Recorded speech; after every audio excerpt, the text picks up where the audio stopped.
EcoRep Instagram followers to another episode of Zero Waste Pumpkin Carving. We're finally on to our step on how to make the pumpkin pie. So the first step that you're going to want to do is go through your guts pile after you've already taken out your seeds for the seeds recipe. And you're going to want to get all the pumpkin flesh. And this is what it looks like if you carve it out. You can also get it off if you take the letters that I carved out. All of this can be cut off, and you want to put all of this on a baking sheet so you can put it in the oven for about 20 to 30 minutes at 180 degrees so it softens up.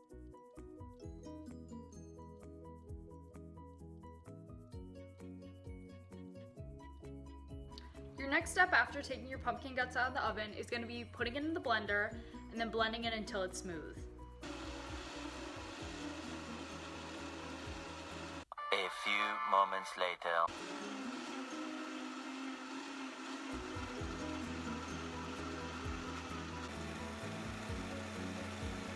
After your pumpkin puree is complete, you're going to want to combine the rest of the ingredients all together in a large mixing bowl. And then once those are all mixed together, you can put the pumpkin puree and the mixing bowl together.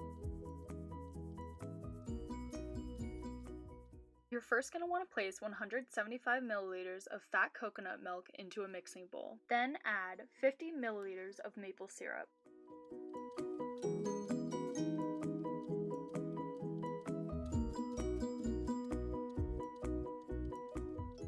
Next, you're going to want to add in 1 teaspoon of vanilla extract. Next, add in 2 tablespoons of cornstarch. Next, add in 1 cup of brown sugar. Use a spoon to pack down the brown sugar to make sure you are measuring out the correct amount.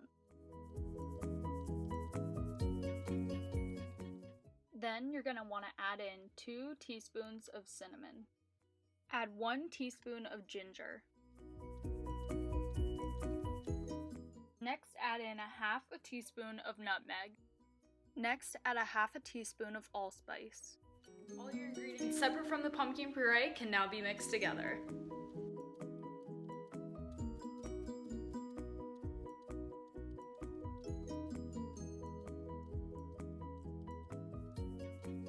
One of my big mistakes when making this pumpkin pie was not measuring out my pumpkin puree.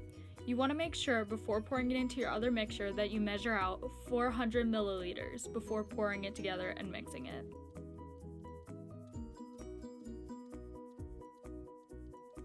You want to make sure you grease your pie pan before putting in your pre-made or homemade crust. The next step is to take your pie crust and lay it out over whatever you're baking in, and then you can pour in your pumpkin puree.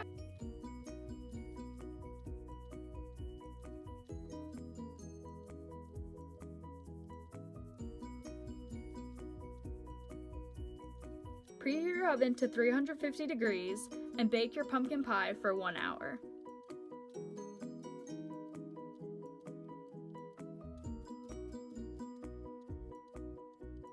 Now that your pumpkin pie is in the oven, you have all this extra time to clean up the gigantic mess you made. Once you take your pumpkin pie out of the oven, you want to make sure you let it set and cool for about an hour before taking a big bite out of that big pumpkin pie. My mom is gluten-free, so she can't have any of the pie crust. So I thought since I have a little bit extra pumpkin puree, I would put it in these tiny little ramekins. So if you grease these up, you can put the extra pumpkin pie puree in there and bake it. Place them alongside the other pumpkin pie in the oven at 360 degrees Fahrenheit for about an hour. Make sure to check on them throughout to make sure they don't burn since they're smaller. This is a really good gluten-free alternative, and it also comes out as a really small, tasty snack. If you have any leftover pieces that are inside your pumpkin, such as seeds or guts or any of the stringy bits, you can actually compost those pieces. I'll cover this in more depth in a later video when we're done with our pumpkins. 1 hour later.